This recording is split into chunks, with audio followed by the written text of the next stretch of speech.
چندین ساله لشکر ترکیه شری دیگر چکدارین پکک دیکت لباشور کردستان بو. باشور کردستان بویه میدان جنگی دنابرا هر دو آلیان داو. گندین سنوری روزانه ده اینه بردمان کرن جه انجام بردمان خلق سیویل دبنا قربانی و پرانیا گندین سنوری هاتینه چول کرن. گنده بانکی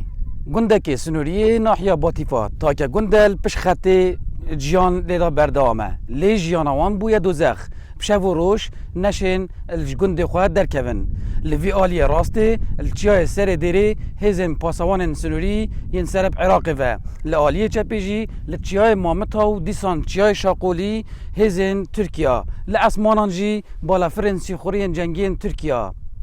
خانینیوس دیفچونا روشا گنده بانکی کریو جه اصلی جینو که مطرسیه بوجیانا گنده بانکی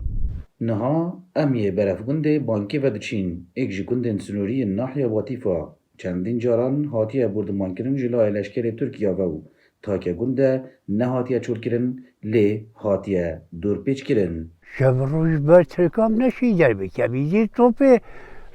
دا هدا درگاه پنجره ملی پی بنمان ویجا نیزی به محمدی مقرد کرد انا خودی بشب بگا بزنیم ببین چیایی یعنی حق و ایکی رحاق بهیبی بچد حق و کس نشد نشین گنده خبردن جبر ترش و تواله خواه ما چو جنینش هم بچنی خودی شواشی هم نشین چو ما چو خوشینش بر توپ و طیاره ترکاو ما چو خوشینی نبشف خودی ترشیمش نشیش گندی دا درک هفتن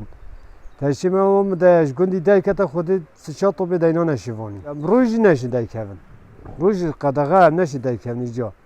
و شفش خودی بی سچا شواشی طیاره فروکا ترکا اوا کشفه و تل برکاوی داد پشخانه مالکی اما و نیو مال دا خود نهده عائلت دابین